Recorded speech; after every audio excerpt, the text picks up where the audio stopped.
नमस्कार दोस्तों, मैं हूं मोनिश गुप्ता और आज हम बात करने वाले हैं सोलर पैनल, सोलर सिस्टम के बारे में कि आप सोलर पैनल या सोलर सिस्टम को घर पर कैसे इंस्टॉल कर सकते हैं।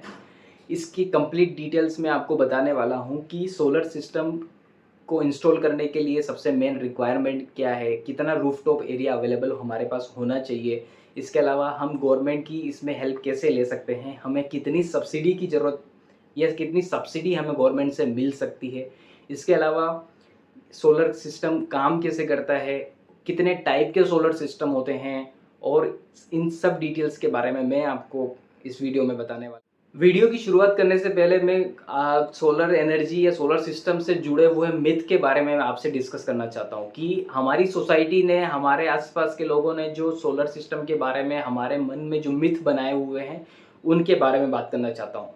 कुछ ऐसे मिथ है जैसे कि सोलर सिस्टम में इंस्टॉल करूँ तो ये बारिश के टाइम यार काम नहीं करेगा। दूसरा, सोलर सिस्टम से सारे घर के अप्लायंसेस नहीं चलेंगे, मेरे घर में एसी है, कूलर है, फ्रिज है, वो तो सब नहीं चलेगा, बस ट्यूबलाइट और फैन ही चलेगा।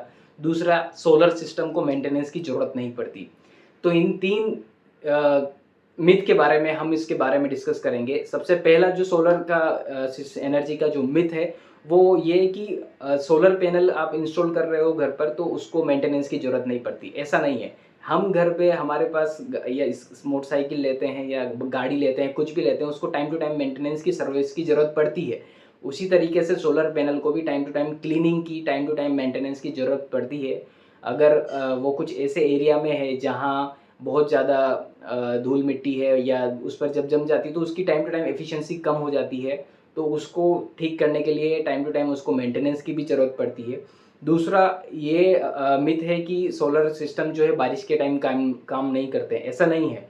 अगर आप एवरेज अगर किसी सोलर सिस्टम के बारे में बात करें, जैसे 3 किलोवाट सोलर सिस्टम के बारे में मैं बात करता हूँ, उसकी एवरेज जो इलेक्ट्रिसिटी जनरेशन पावर है वो पूरे साल का 1300 से 1500 किलोवाट यूनिट या 1300 से 1500 यूनिट वो जनरेट करता है।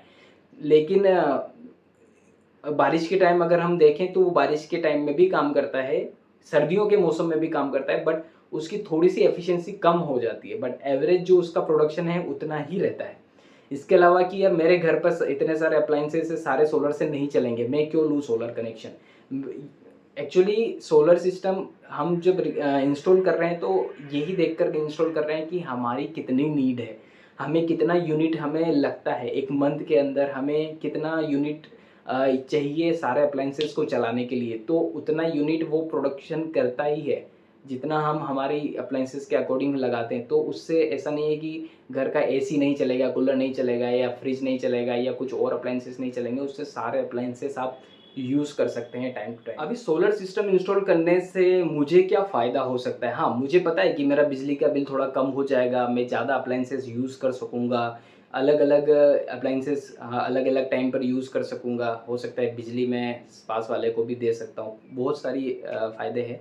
बट गवर्नमेंट इसमें सब्सिडी क्यों दे रही है? इसमें गवर्नमेंट को फ़ायदा क्या है? गवर्नमेंट क्यों इतना इसमें अपना योगदान देना चाह रही है? एक्चुअली मेन पॉइंट क्या है कि भारत सरकार ने नेशनल रिन्यूएबल एनर्जी सोर्सेज को बढ़ाने के लिए साथ ही साथ ग्लोबली कार्बन इमिशन को कम करने के लिए नेशनल रूफटॉप पोर्टल लॉन्च किया।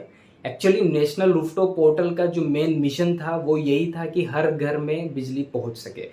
अभी अभी 30 जुलाई 2022 को हमारे पीएम नरेंद्र मोदी ने इसका वीडियो कॉन्फ्रेंसिंग के माध्यम से शुभारंभ किया।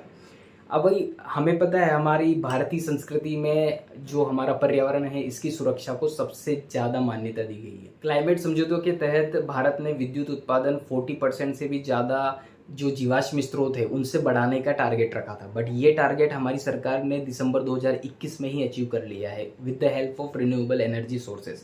रिन्यूएबल एनर्जी सोर्सेज के मामले में भारत जो है वो दुनिया की टॉप 4 कंट्रीज़ में गिना जाता है।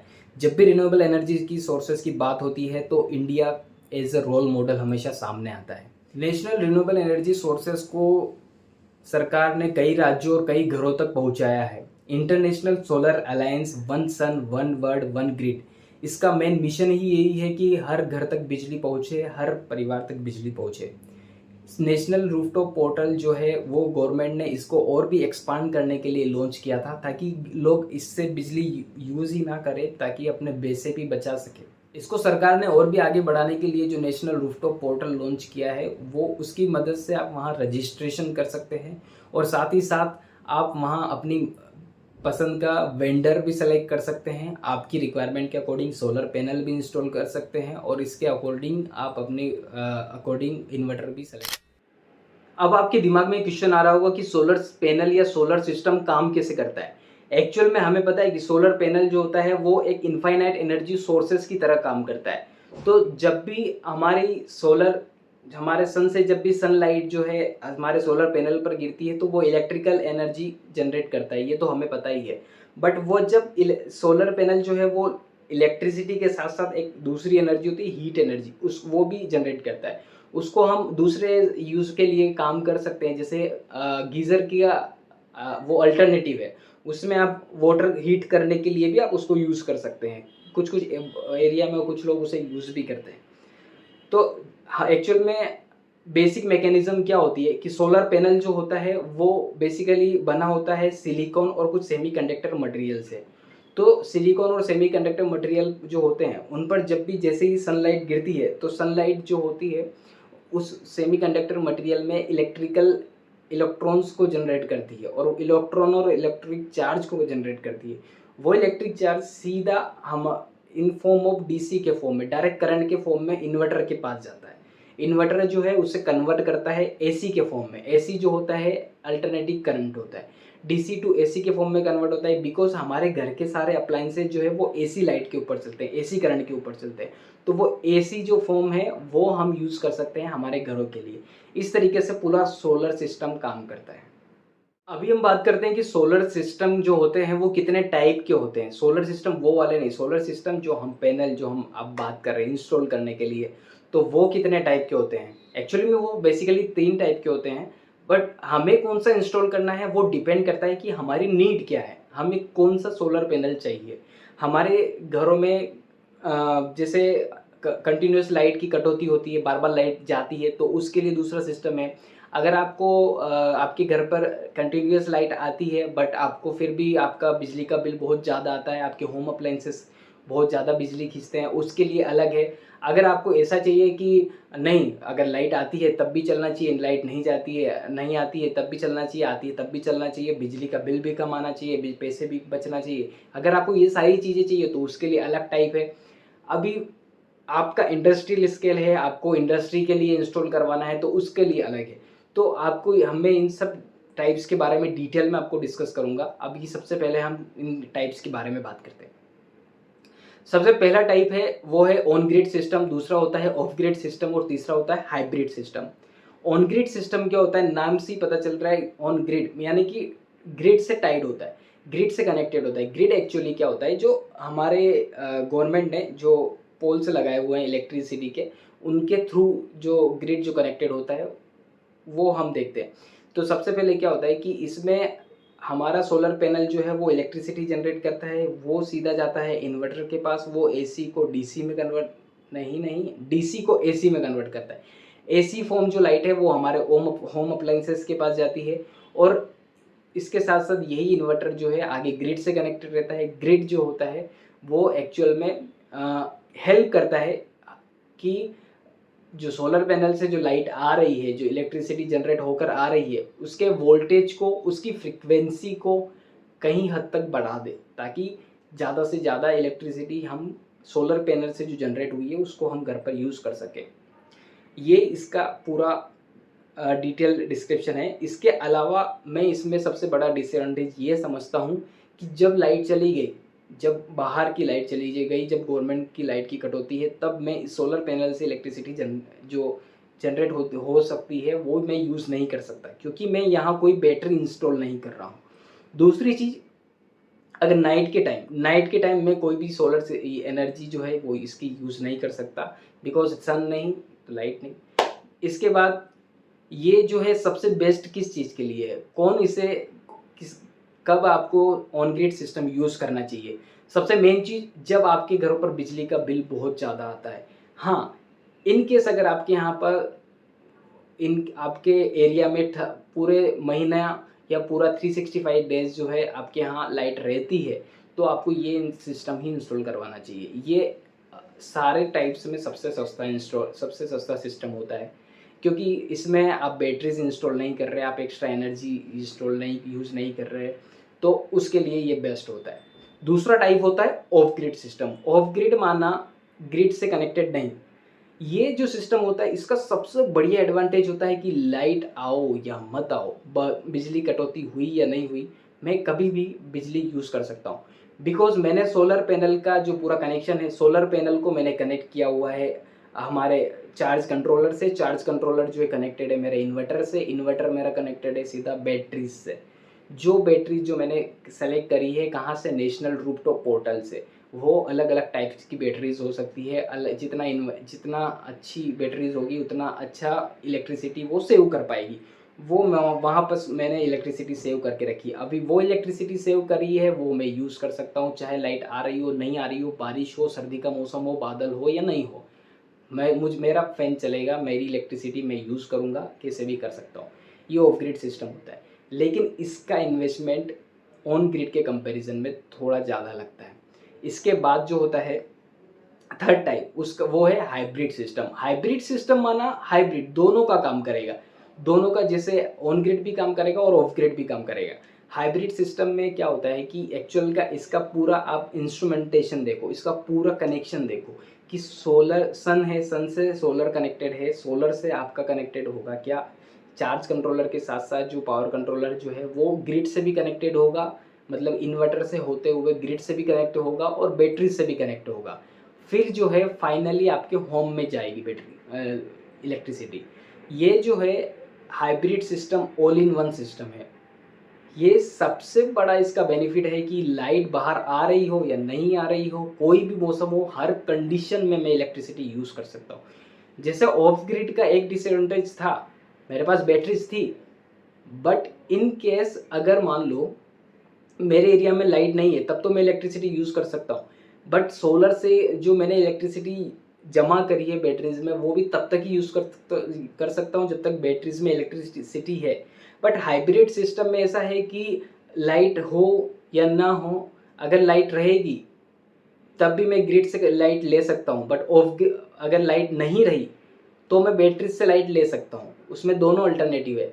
बट ऑफ ग्रिड में ऐसा है, ऑफ ग्रिड सबसे बेस्ट किन लोगों के लिए है, जो कि रूरल एरिया में रह रहे हैं या ऐसी सिटीज़ में रह रहे हैं जहाँ पे कंटिन्यूअस या टाइम टू टाइम लाइट की कटौती होती रही है, 2 घंटे 4 घंटे 6 घंटे, वहाँ ऑफ ग्रिड सिस्टम सबसे बेस्ट रहता है। और इस तरीके से हाइब्रिड सिस्टम जो है वो ऑल इन वन कंडीशन में काम करता है। अगर आपका बजट अच्छा है, ये इसका बजट भी अप्रोक्स ऑफ ग्रिड के बराबर ही बैठता है।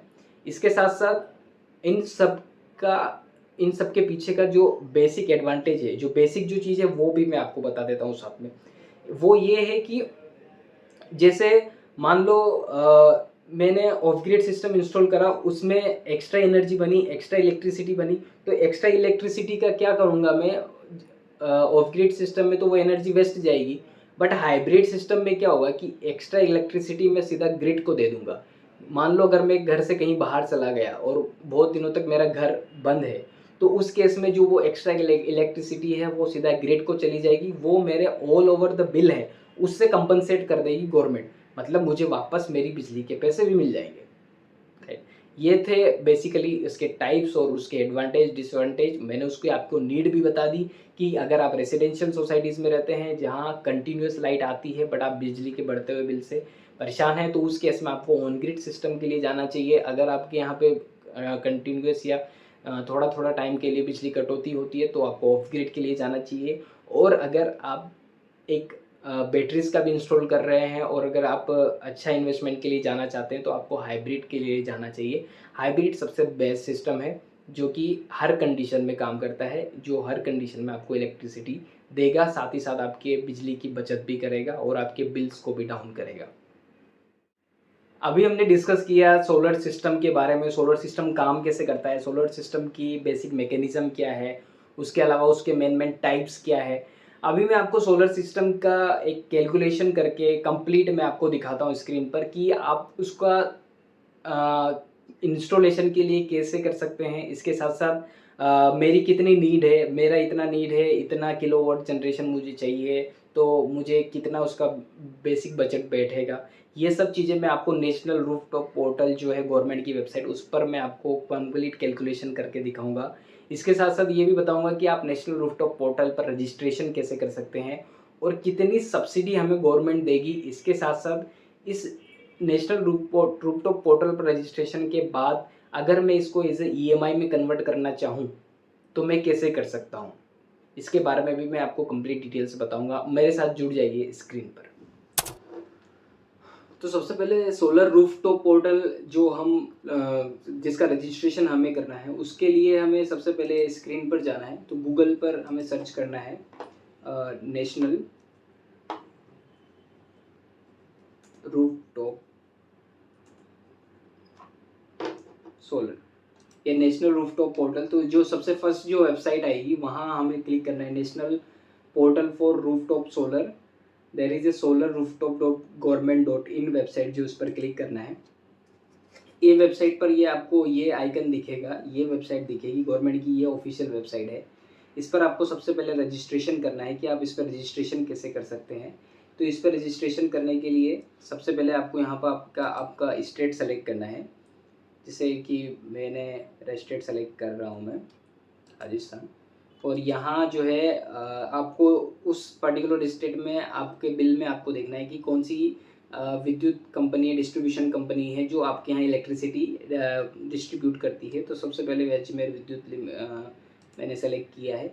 इसमें कंज्यूमर अकाउंट नंबर जो होता है वो आपके बिल पर आपको देखना है, उसमें आपको अकाउंट नंबर मिल जाएगा। जैसे कि मेरे बिल पर जो अकाउंट नंबर है वो ये है, ये मैंने देखा है, ये मैं उसमें से निकाल के रखा है। और इसको आपको टिक एंड चेक करके और फिर नेक्स्ट कर देना है। फिर उसके बाद आपको यहाँ पर अपना मोबाइल नंबर डालना है। मोबाइल नंबर डालने के बाद आपको यहाँ पर जो भी ओटीपी आएगा वो डालना है और ईमेल डालकर फिर आगे बढ़ जाना है। इसके बाद जो होता है इसका अलग अलग स्टेप्स है। ये बेसिक स्टेप्स जो यहाँ लॉगिन करने के लिए और सोलर रूफटॉप पोर्टल को अप्लाई करने के लिए इन्होंने बताई है कि डाउनलोड करना है सबसे पहले संदेश ऐप एंड रजिस्टर करना है इस पोर्टल को। उसमें स्टेट सेलेक्ट करना है, इलेक्ट्रिसिटी डिस्ट्रीब्यूशन कंपनी है, कंज्यूमर नंबर आपको, फिर आपका मोबाइल नंबर, ईमेल सब सेलेक्ट करना है। उसका दूसरा स्टेप है कि आपको लॉगिन करना है कंज्यूमर नंबर और आपके मोबाइल नंबर के साथ। फिर उसके बाद आपको अप्लाई करना है for rooftop solar as per the form. फिर उसके बाद जो भी आपकी नीड है, फिर उसके अकॉर्डिंग स्टेप 3 पर आपको आगे बढ़ना है कि आपका डिस्कॉम कौन है, मतलब आपके यहाँ पर पर्टिकुलर जो इलेक्ट्रिसिटी डिस्ट्रीब्यूशंस है उसके थ्रू आपको अप्रूवल लेना पड़ेगा। फिर पर्टिकुलर वेंडर आपको सेलेक्ट करना पड़ेगा और वेंडर सेलेक्ट करने के बाद installation is over, submit the plan details and apply for the net metering. और नेट मीटरिंग के बाद सिलेक्शन होने के बाद जो है आपको after installation of net metre inspection of discom they will be generate commissioning certificate for portal and after that जब सेलेक्ट हो जाता है एक बार में तो 30 वर्किंग डेज के अंदर आपको जो है आपकी सब्सिडीज भी मिल जाएगी और आपका रूफटॉप पोर्टल भी लॉन्च हो जाएगा और आप सोलर सिस्टम से जनरेटेड इलेक्ट्रिसिटी भी आप इजीली यूज़ कर पाओगे। तो ये थी उसकी बेसिक रजिस्ट्रेशन प्रोसेस। अभी मैं आपको सोलर रूफटॉप के बेसिक कैलकुलेशंस के बारे में बताना चाहता हूँ कि बेसिक कैलकुलेशन कैसे कर सकते हैं आप। तो इसके लिए जो सबसे मेन जो वेबसाइट है वो ये है कि सोलर रूफटॉप गवर्नमेंट डॉट इन, इस पर आपको जाना है।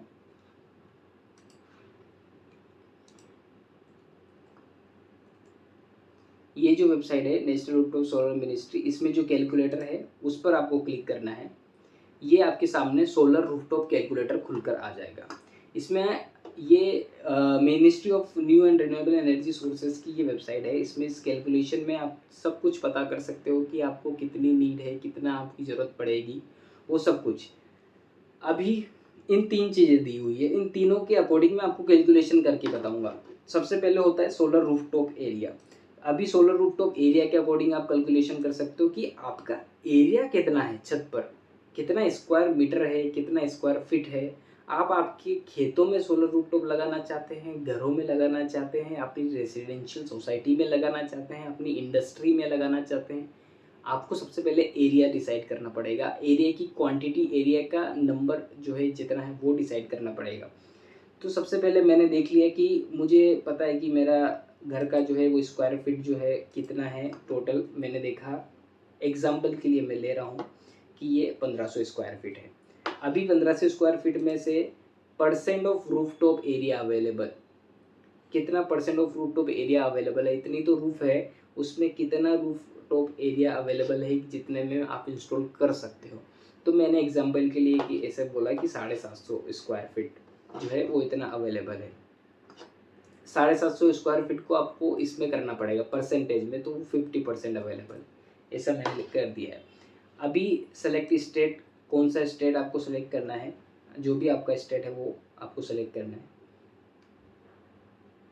यहाँ मैंने मेरा स्टेट सेलेक्ट कर दिया है।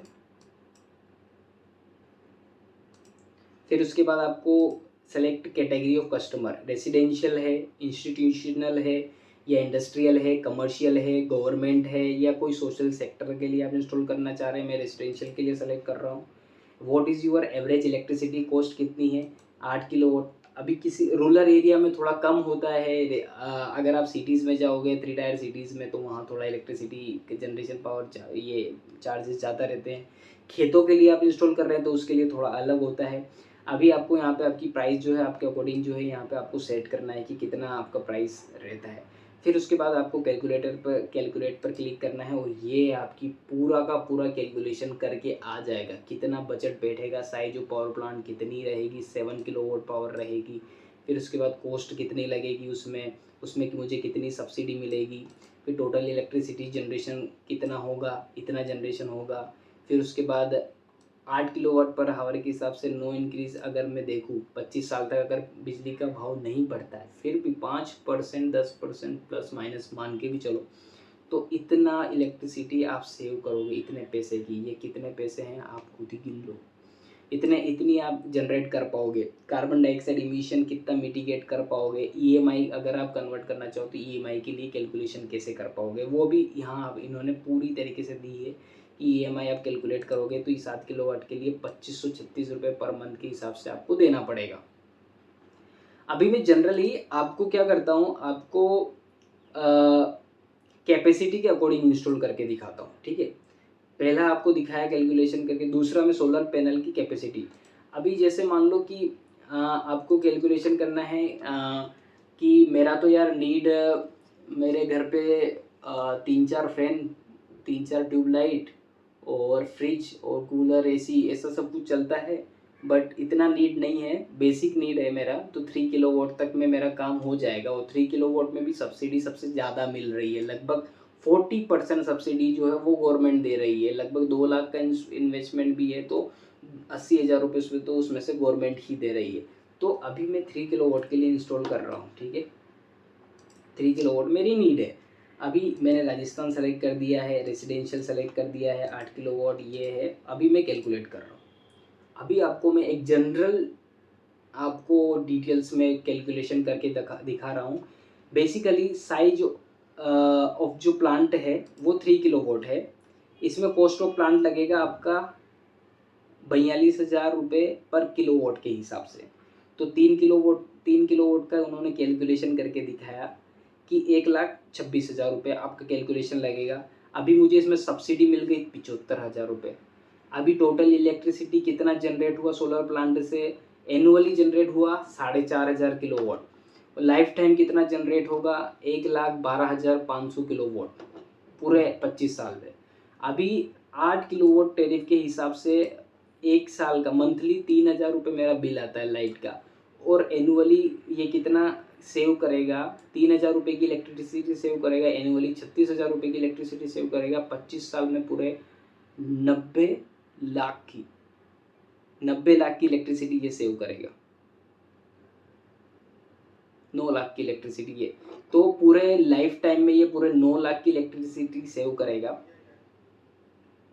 अभी आपने जो कार्बन डाइऑक्साइड इमिशन को मिटिगेट करा है, वो कितना कार्बन डाइऑक्साइड इमिशन मिटिगेट करा है, मतलब कितना कार्बन डाइऑक्साइड आपने पर्यावरण को कम दिया है, कितना पर्यावरण की सुरक्षा आपने करी है, वो 92 टन मीन्स 148 जो ट्रीज़ है वो आपने लाइफ टाइम अपने सेव कर दिए हैं। ईएमआई का कैलकुलेशन करना चाहते हो आप, मैं आपको एक बेसिक जो इसके पीछे का मतलब बेसिक जो इसके पीछे का लॉजिक है वो दिखाना चाहूँ। अगर ईएमआई कैलकुलेशन का, आपके घर पर जितनी बिजली का बिल आता है ना, उस बिल को आप अगर ईएमआई में दे दे तो जितना बिल आता है, मान लो एग्जांपल के लिए मेरे घर के हर महीने का बिजली का बिल अगर 3,000 रुपये आता है और 3,000 रुपये मैं बिजली वाले बिल की कंपनी को देने से अच्छा 3,000 रुपये की सोलर सिस्टम की ईएमआई भर दूँ, तो उस हिसाब से कैलकुलेशन देखो। कॉस्ट है सोलर पावर प्लांट की 1,26,000, सब्सिडी 40% मिल गई, सब्सिडी अमाउंट 50,000 मिल गए, लोन अमाउंट होगा 75,000 रुपये। अगर मान लो मैं लोन इंटरेस्ट रेट 8.5% के हिसाब से भी मानूँ, 8.45% के हिसाब से, ये बेसिक चल रहा है अभी, फिर भी 4-5% ऊपर सॉरी 4-5% ऑल ओवर तो ऊपर भी हो सकता है, 9% भी हो सकता है, 7.5 भी हो सकता है। लोन पीरियड 10 साल मान के चलूँ, 10 साल नहीं कम कर देते हैं, 5 साल के लिए भी मान के चलो और ईएमआई कैलकुलेट करूँ, तो देखो मुझे पूरा ईएमआई फॉर लोन अमाउंट ये 75,636 के लिए मुझे 5 साल के लिए 1,550 रुपये पर मंथ देना है। 1,550 रुपये पर मंथ देना है without no electricity charge, no electricity bill charge, ना तो मुझे बिल देना है और बिल के पैसे मैं दे रहा हूँ कहाँ, इस लोन को कंप्लीट करने के लिए। मतलब मैंने 5 साल के अंदर जो ईएमआई भरी वो ईएमआई में मेरा सोलर सिस्टम भी आ गया और आने वाले 20 साल की इलेक्ट्रिसिटी जो है मेरी वो फ्री हो गई। 20 साल की इलेक्ट्रिसिटी भी फ्री हो गई, 5 साल का लोन अमाउंट भी चुक गया, ईएमआई भी हो गया, साथ में पूरा का पूरा सोलर सिस्टम भी इंस्टॉल हो गया और पूरा 25 साल का बिल भी नील हो गया। मतलब 5 साल के अंदर अंदर इसका पूरा का पूरा पैसा वापस आ गया। ये मैं एक बेसिक कैलकुलेशन करके दिखाया हूँ, इसमें आप कैसे भी अलग अलग तरीके से अपनी नीड के अकॉर्डिंग आप कैलकुलेशन कर सकते हैं। अभी अगर तीसरा एरिया है वो है बजट, बजट के हिसाब से। अभी जैसे इन्होंने बजट स्टार्ट किया है कि कितने रुपीज़ का आपका बजट है, मैंने बोला कि मेरा बजट है 2 लाख रुपए का, तो 2 लाख रुपए में मैं कितना बड़ा कैलकुलेशन कितना ये बड़ा कर सकता हूँ, तो मैं 2 लाख रुपए में 5 किलोवाट तक का मैं इंस्टॉल कर सकता हूँ और 5 किलोवाट के कैलकुलेशन के अकॉर्डिंग ये जो इसका ईएमआई बैठेगा वो 2,856 रुपये बैठेगा, 2,856 रुपये।